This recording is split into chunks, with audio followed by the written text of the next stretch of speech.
Hello friends, Namaskar, this is Sanjay. Welcome to part 8 of this video series where we will be covering 150 questions based on Vygotsky's sociocultural theory, zone of proximal development, scaffolding and constructivist classrooms from various CTET paper 1 previous question papers. In each part, we are solving 15 questions, so we will take on an average around 2 minutes per question. And if you have started watching this series from somewhere in the middle, I would recommend that you should watch from part 1 onwards, because in part 1, I have given a brief and simple introduction to many of the concepts that we will be discussing in these questions. There are two versions of this video. This is the English version. If you prefer the answers and explanations in Hindi, then there is a Hindi version of this video series that is available on our channel, which you can watch. Questions related to Vygotsky are very important in your preparation for CTET paper 1, because in some question papers you can easily answer 12 out of the 30 questions simply because you understand Vygotsky's theories and concepts quite well. In addition, you can also answer many of the NEP related questions using Vygotsky's theories and concepts and the concept of social constructivist classroom. Therefore, let's get started. The amount and the type of scaffolding to a child would change depending on which of the following. Now, what is the scaffolding? Scaffolding is nothing but the help or the support that is provided to the learner when he or she is still learning the activity or the task. For example, children can do a lot of activities independently because they have already become experts in those activities. And there will be some tasks or activities which they can do, but they will need some help or guidance or support.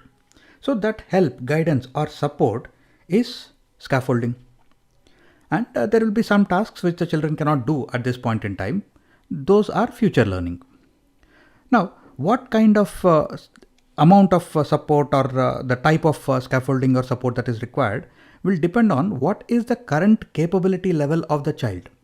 Because if the child is already very comfortable, then you just need to provide very little support. If the child is still at the beginning stage of learning something, then you will need to provide more support.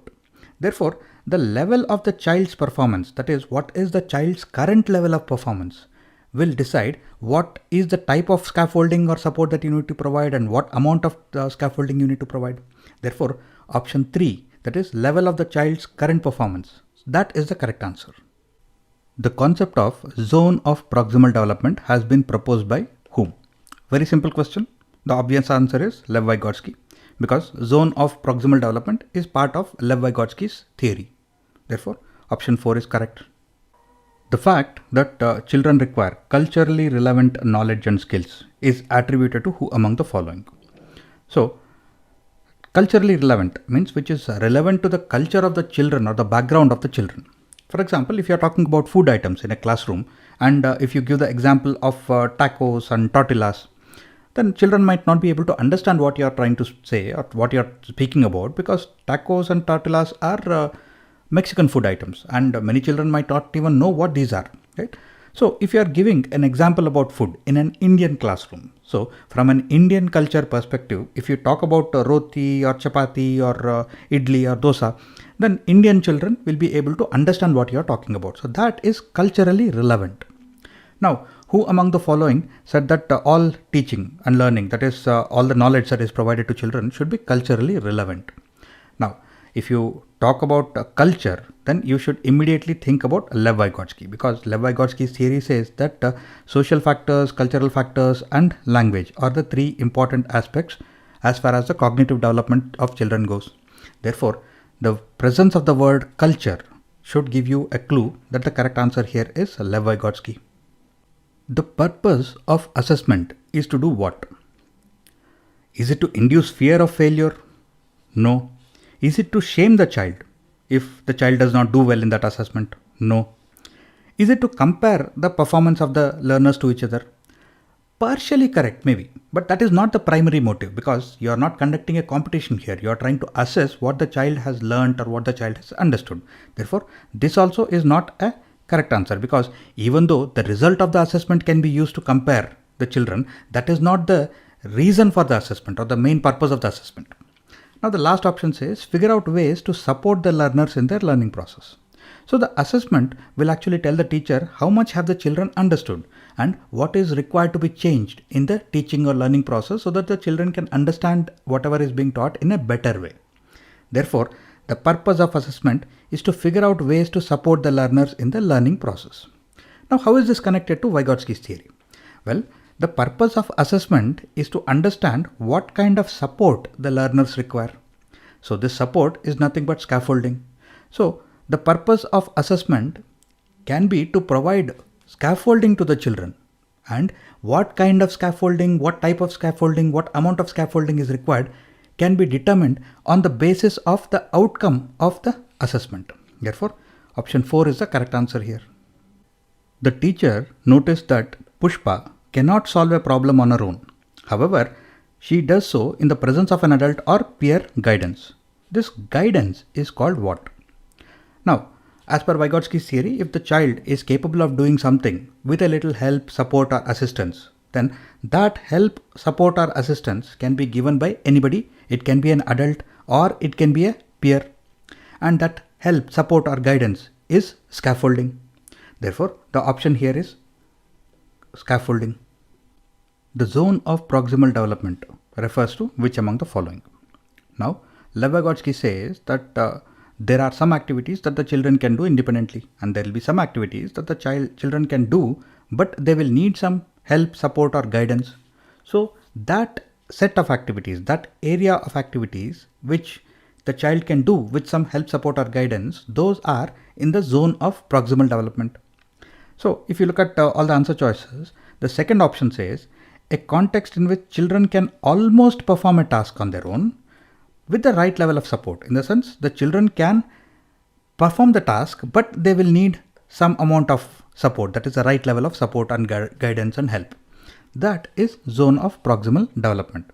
They can almost perform the task, in the sense they already have the basic knowledge or the basic abilities that are required to perform the task, but they still need some amount of support. Therefore, option 2 is the correct answer here. To facilitate students' learning, which of the following is suggested by Lev Vygotsky in his theory of social constructivism? So now, when we are talking about Lev Vygotsky's theory, there are the normal set of keywords that we should look for in the correct answer. Keywords will be like social, cultural, language, peer collaboration, active learning, right? And there will be negative keywords like passive. The moment you see anything saying passive, then you can eliminate that.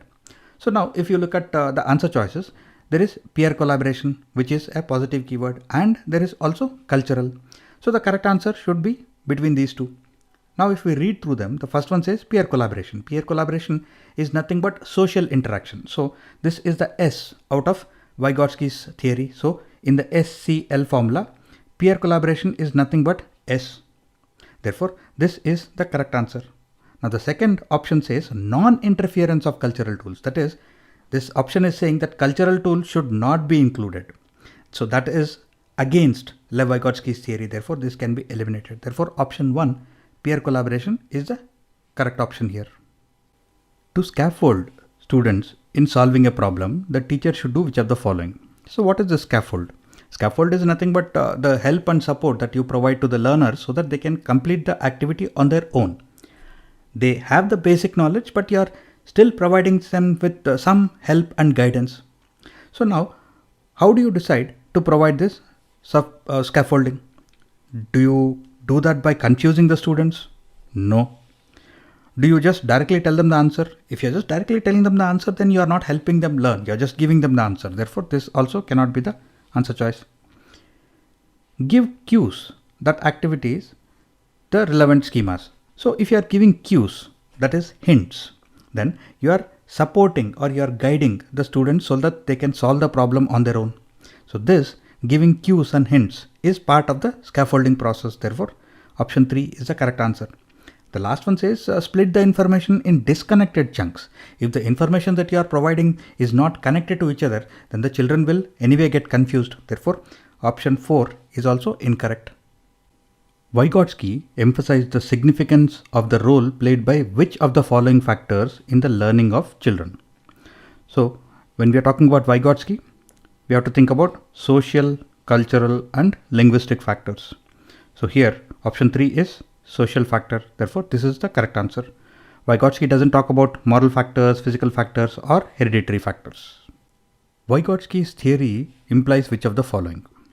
Now the first says, child will learn best in the company of children having lesser IQ than his or her own. This is a completely incorrect statement, because if the child is already at a higher IQ level than his other peers, then what will the child learn? Right? So children should be in a group where there are other children of all IQ levels, so that the child can learn from some children and the child can teach to some other children. Therefore, if all the other children are lesser IQ than this particular child, then what will the child learn? Therefore, this is not part of Vygotsky's theory. The next one is collaborative problem solving. So now collaborative problem solving is part of the S, that is the social interaction factor that is part of Vygotsky's theory, because SCL, that is social, cultural and linguistic factors, are the main important components in a child's cognitive development as per Vygotsky's theory. So collaborative problem solving is nothing but social interaction. Therefore, this is the correct answer. Individual assignments to each student. So Vygotsky's theory doesn't say that children have to sit and do all the assignments individually. He always emphasizes on the social interactions or the peer collaboration aspect of learning. Therefore, this is an incorrect option. Next, after initial explanation, do not support the child in solving difficult questions.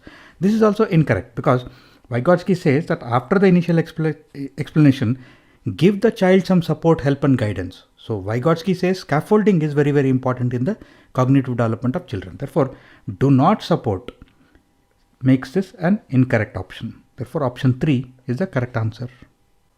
What is the role of a teacher and students in a constructivist classroom? In a constructivist classroom, all the participants, that is the teacher and the students, are actively participating in the construction of knowledge. So the key word here is active.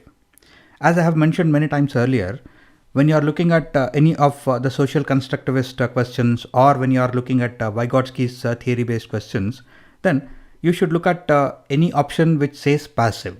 So passive is a negative keyword when it comes to Vygotsky or social constructivist classrooms, because passiveness or passive learning is not part of Vygotsky's theory or social constructivist theory. Therefore, any option which has passive in it can be eliminated. The first one says both students and teachers are passive. So eliminate this. The next one says students are active but the teacher is passive. This also can be eliminated, because both the teacher and the students, both of them should be active. The next one says both teacher and students are active. So this is the correct answer, and this is what is the role of a teacher and students in a constructivist classroom. Both of them have to be active. The last one says teacher is active but the students are passive. Again, this is also incorrect. Therefore, option 3 is the correct answer.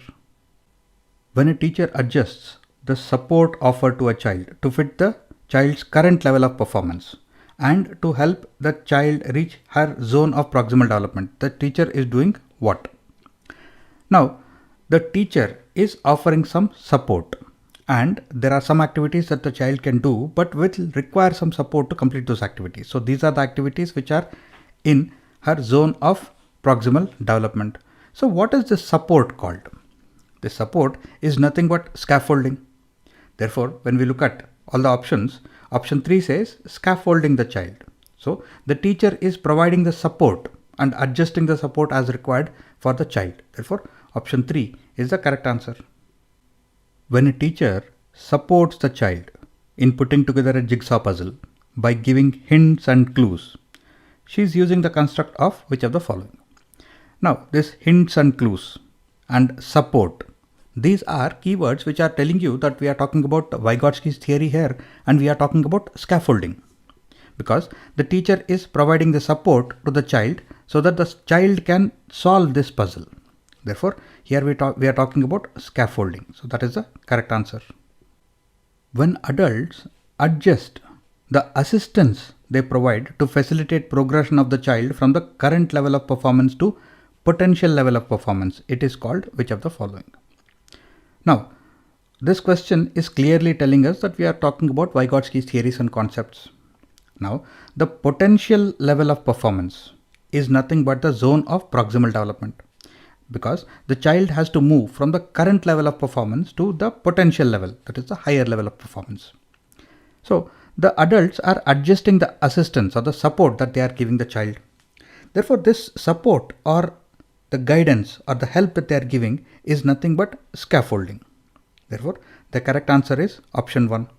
It is not participatory learning, it is not collaborative learning, and proximal development is nothing but the potential level of performance. Here we are being asked about what is this process of adjusting the assistance called. So adjusting the assistance is nothing but scaffolding. When adults adjust the assistance they provide to facilitate progression of the child from the current level of performance to the potential level of performance, it is called which of the following? Again, very simple question. They are asking us what is this adjustment of assistance called? Now we are talking about Lev Vygotsky's theory here, and the potential level of performance is nothing but the proximal development level, the zone of proximal development. And this assistance or support is nothing but scaffolding. Therefore, the correct answer here is scaffolding. We are not talking about collaborative learning, we are not talking about participative learning, and proximal development is nothing but the potential level of performance that is beyond the child's current level of performance. Therefore, this also is not the correct answer. The correct answer here is scaffolding, which is the adjustment of the assistance provided to the children so that they can move from the current level to the potential or the next level of performance. And with that, we have solved the 15 questions in this part. And if you have any questions, comments or feedback, please post them below in the comment section. And the rest you know what to do. So I will see you again shortly in the next part of this video series. Till then, take care, stay safe.